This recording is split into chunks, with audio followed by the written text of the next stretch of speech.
You've got to find the thing that you fall in love with.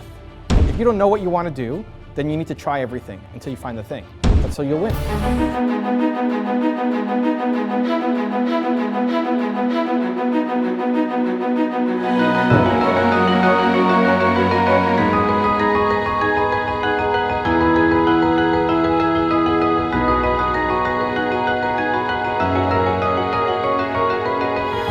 So one of these, I've taken action, but I feel like I've been a generalist and building little steps in many things versus building one thing, like to that 100% or something like that. And so that's one challenge. You've got to find the thing that you fall in love with. If you put me in real estate, I'd be distracted and try a bunch of different things. I don't like real estate. I got a bunch of real estate people in the room. It's not my thing, right? When I'm helping entrepreneurs, I'm not thinking about anything else. When I'm here with you guys, this is it. What am I doing tonight? I don't know. What time are we leaving tomorrow? I don't know. I've got a whole bunch of meetings. No idea what's happening. I'm here with you guys. That's it. Focused. Because I love the thing that I'm working on. So if you find yourself constantly being pulled into a different direction, you haven't found your thing yet. I think. If you're working on something, like if I'm working on my YouTube videos and it becomes like, oh, I got to do YouTube videos, I'm out. Because you're never going to win doing work that is just okay or that you have to force yourself to do. If you find yourself constantly getting distracted by something else, like I think that thing you're getting distracted from isn't the best thing for you. Maybe it's a piece of you, and maybe your best thing is to try to find a way to smush them together, or maybe you shouldn't be doing that thing at all. I think people stay in businesses for too long. I think people stay in relationships for too long, just out of convenience. If you're feeling drawn somewhere else, I think you should at least taste it, just to try it, right? Right? Now, relationship advice is different. That's why Mark's laughing, right? But even like before you get married, you should figure out if this is the person for you. To think that you can just like look at a profile and say, hey, this is the person I'm going to marry is ridiculous. How do you know? You go on dates, right? How do you know if you like sushi? You can't think your way through it. You try it, and you see, this is good, I like it, or this sucks, great, move on to something else. So people get locked in a career too early. People get like come out of college and then for the next 40 years you're going to do the same thing. Like this is why 95% of America hates their life. They're waking up and driving to the job that they dislike because they never tried enough stuff. You can't say sushi is your favorite food until you've tried pasta and pizza and what do we got to try in Cleveland? What's the food? Steak? Pierogies. Pierogies? All right, steak and pierogies, Nina. Steak and pierogies. In business, if you find yourself getting bored, you need to figure out, is this I don't think that's the thing you should be doing, or at least not in that same way, right? I love helping entrepreneurs. That's for life, right? A process, who I how to figure out what your purpose should be. Helping entrepreneurs is for life, but the way that I do it may change, right? So it started with my website, then I totally just dumped my website overnight. I had 100,000 pages of content, 8 people on my team. Overnight, destroyed it. Focus on YouTube. All in on YouTube, right? And then read my books and doing the tour. If I ever get tired of YouTube, I'll look to either sell the channel or out. Just drop it. Because waking up every day and doing work that's just okay, you're losing. You're losing. You're already losing. The people who love the thing will crush you because they love the thing. So there's a very real opportunity to combine some of those things together. Like for me on YouTube, I like to DJ people's stuff, and then I have my own messages. I'm not only a DJ, right? And I'm not only a thought leader. I like to do both. It's different.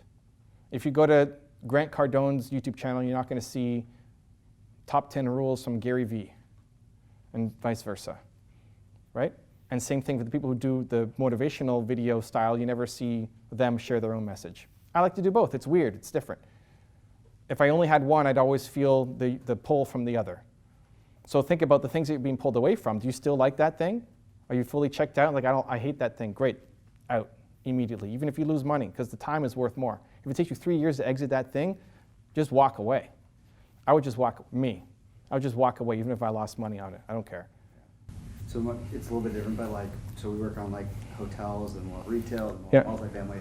but because of kind of being in the middle, like a middle management role, I'm always pulled to different projects, but I feel like I make like little progress in each category versus being an expert in one area. But you want to be an expert in one area? Well, I think, that's what I was trying, like, I think that was, initially I just wanted to learn everything. Great. Now I feel like I know a lot, or I know a little about a lot, but not a lot about one area. So you can pick up any skill or any knowledge super quick. You could be an expert really quick at something if you wanted to, if you had the passion for it, right? If me jumping into any of those things would take me forever because I just find ways not to do it, just to do the bare minimum so I wouldn't get fired, right? That would be me in your job. You're like, this is amazing, I love this thing, great. But if you don't know what you want to do, then you need to try everything until you find the thing.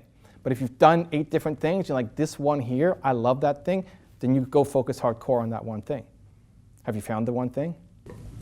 I think it's like multifamily now is pulling me, but okay, great. I got away from retail and then went to hotels because I missed the interaction with people, and then got into like the operational side and the investment side, and really loved like seeing people and kind of. Great. So how can you turn multifamily into also being a people business? That's how you'll win. If it's a traditional non-person business and now you're going to be the guy who makes it a friendly business, that's how you win. And I'll be looking at how do I spend as much time. I talk to my bosses, how do I spend as much time there as possible, and say, hey, give me 6 months here, I'll crush it for you. Right? So you put yourself out there a little bit, and then you got to deliver on the results.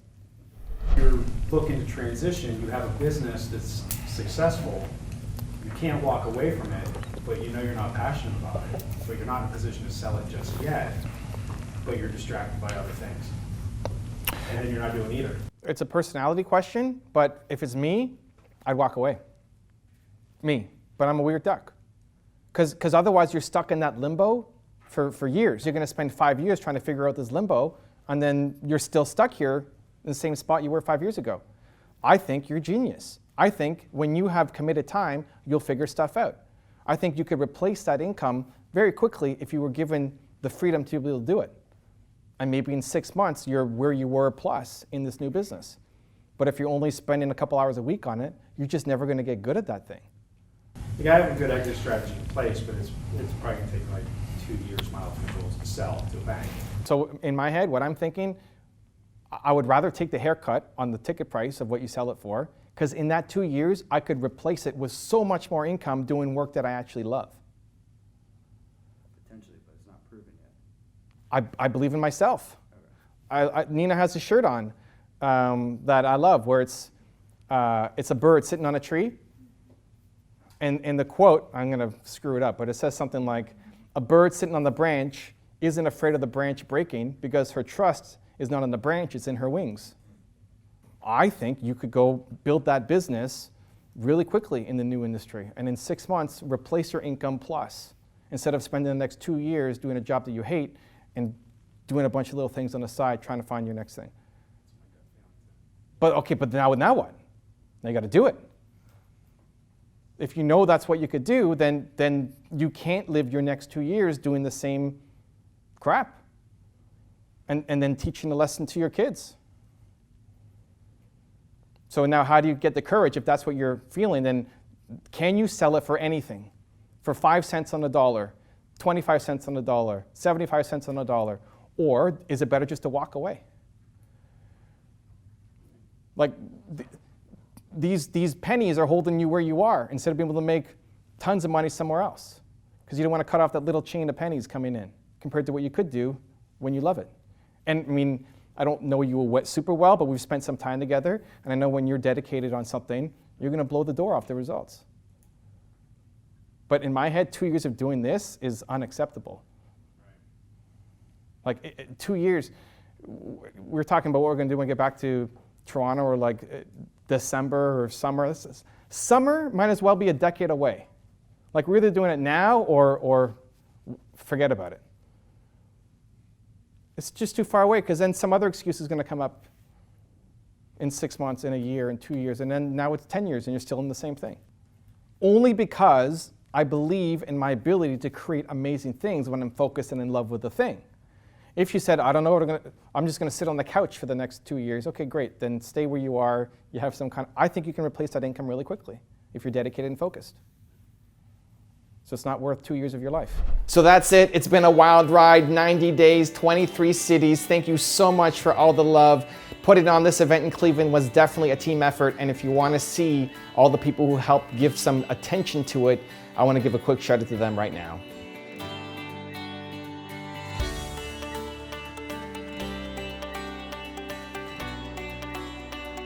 And if you want to start this journey all over with me again and start day one in Pittsburgh, click the video right there next to me. I think you'll enjoy it.